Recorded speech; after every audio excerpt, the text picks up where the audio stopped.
If you have ever wondered why obedience suddenly feels harder right when you're trying to walk straight with God, that is not accidental, and it is not weakness. It is often the first warning sign that your calling is being tested, because before God entrusts you with influence, He exposes your endurance, just as James 1:2 quietly reminds you that trials are not punishment but proof of maturity. And one of the most hidden signs of this testing is that clarity begins to fade even though your conviction remains strong, meaning you still know what God told you to do. But the emotional certainty is gone, the excitement has dried up, and the affirmation you expected never arrived, which mirrors Abraham walking toward Moriah with nothing but a promise and silence. Because God will often remove emotional confirmation to see whether you are led by faith or by feelings. And if you find yourself obeying without applause, without reassurance, and without results, that is not rejection, it is refinement. And the second sign appears quietly but powerfully, when resistance starts coming from unexpected places, especially from people who once supported you, because when your calling matures, it begins to threaten comfort, patterns, and expectations around you. And suddenly, your obedience feels inconvenient to others, just as Jesus experienced when those closest to Him questioned His authority and purpose.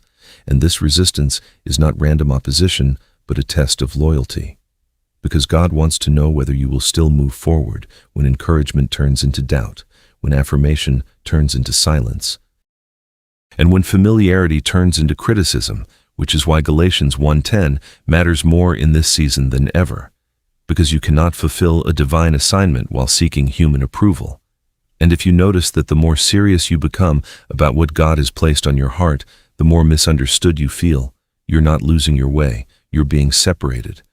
And the third sign is one believers rarely talk about, but almost all chosen vessels experience. Temptation intensifies in the exact area that could disqualify you if unmanaged. Because when your calling carries weight, the enemy does not need to destroy your faith. He only needs to compromise your discipline, which is why David faced temptation before the throne. Joseph was tested in private before promotion, and Jesus was tempted immediately after divine affirmation.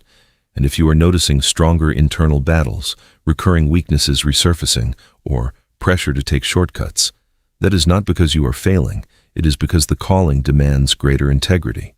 And Luke 16:10 quietly exposes this truth, that faithfulness in unseen moments determines readiness for visible responsibility. And what makes this season so confusing is that all three signs often overlap: silence from God, resistance from people, and pressure within yourself, creating a perfect storm where you are tempted to quit, compromise, or question whether you heard God correctly. But Romans 8:28 still operates even when you cannot feel it, because God does not waste tension, delay, or discomfort.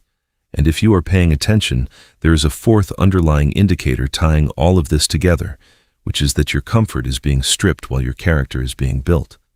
Because callings are not tested in crowds, they are tested in isolation, not in miracles but in monotony, not in applause but in persistence. And if you keep showing up, keep obeying, keep resisting what would soothe you temporarily but cost you spiritually, you're passing the test even when it feels like you're barely surviving it. And the shocking truth is that many believers pray for purpose but retreat when preparation becomes painful. Yet Hebrews 12:11 was never meant to sound comforting. It was meant to sound honest, because no discipline feels good in the moment, but it produces something later that comfort never could. And this is where the challenge becomes unavoidable, because the test is not about whether you can preach, lead, create, build, or influence. It is about whether you can stay faithful when God is quiet, when people are unsure, and when your flesh is loud. And if you recognize yourself in this tension, the question is no longer whether you're called, but whether you will endure the testing long enough to step fully into it, because callings are not stolen, they are abandoned, and the ones who carry them to completion are not the most gifted, but the most surrendered.